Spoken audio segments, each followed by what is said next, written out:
Today we are looking at Palantir and the most recent announcement that is shocking investors. Palantir does nearly 200 organizations in bootcamp sovereignty in less than 30 days. And why is this happening? What does it mean for Palantir investors?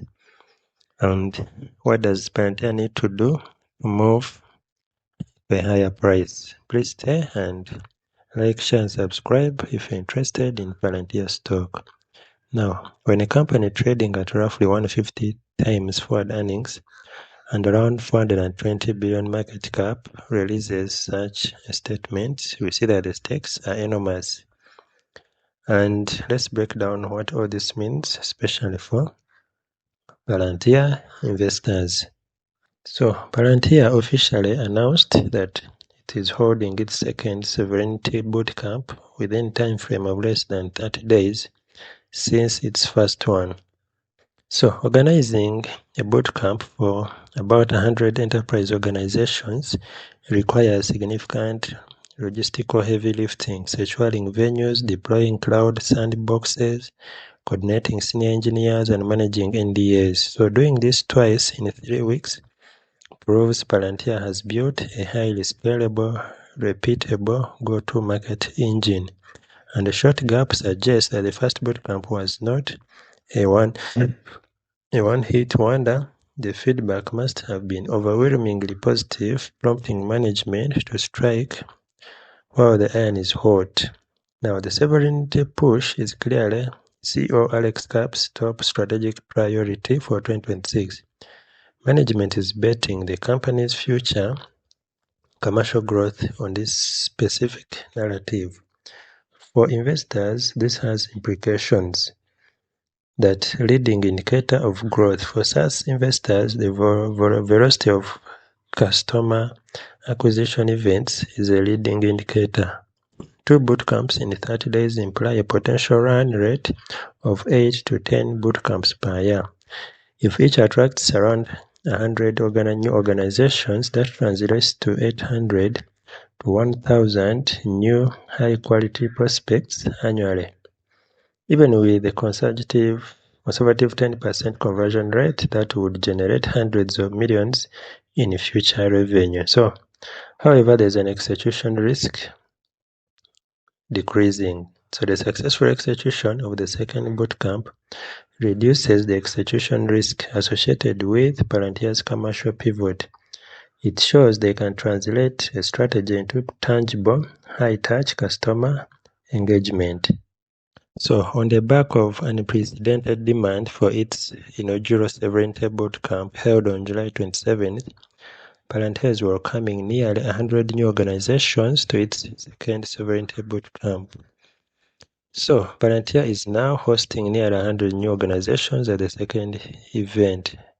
So, this is exceptionally strong and it shows that officials and management have had demand increase. And for investors, this means expanding total addressable market. And the fact that Palantir can find 100 new organizations immediately after the first event suggests that the TAM for sovereign AI is vast and relatively untapped. And it indicates that the market is not a small niche but a massive, diverse cross-section of the global economy. And also, the word-of-mouth flywheel, the unprecedented demand for the first event likely generated significant word-of-mouth referrals. When CIOs talk to other CIOs and validate the experience, it reduces Palantir's customer acquisition costs and accelerates the sales cycle. And the market education payoff, you see that Palantir has spent years educating the market about the importance of data integration and ontology. So the bootcamp demand shows this education is finally paying off, moving prospects from awareness to action. So with nearly 200 unique organizations in attendance across both, Palantir has also enabled the accelerated onboarding of net new customers who recognize that getting started quickly is critical for their own institutional sovereignty. So Palantir has also facilitated the fast-tracked onboarding of brand new customers, and these customers understand that a rapid start is essential for protecting their own institutional sovereignty. Now, looking at the net new customers, net new means these organizations were not existing Palantir clients. They are pure expansion. And this distinguishes the bootcamps from upsell events aimed at existing customers. These are fresh logos that will expand Palantir's commercial customer count. And also traditionally, deploying Palantir's Foundry could take months of data integration and security reviews. So the bootcamp compresses this in 2 days, and by the time attendees leave, they have a working prototype on their own data. And this dramatically shortens the time to revenue. And institutional sovereignty simply encompasses control over data, insights, telemetry, and model training.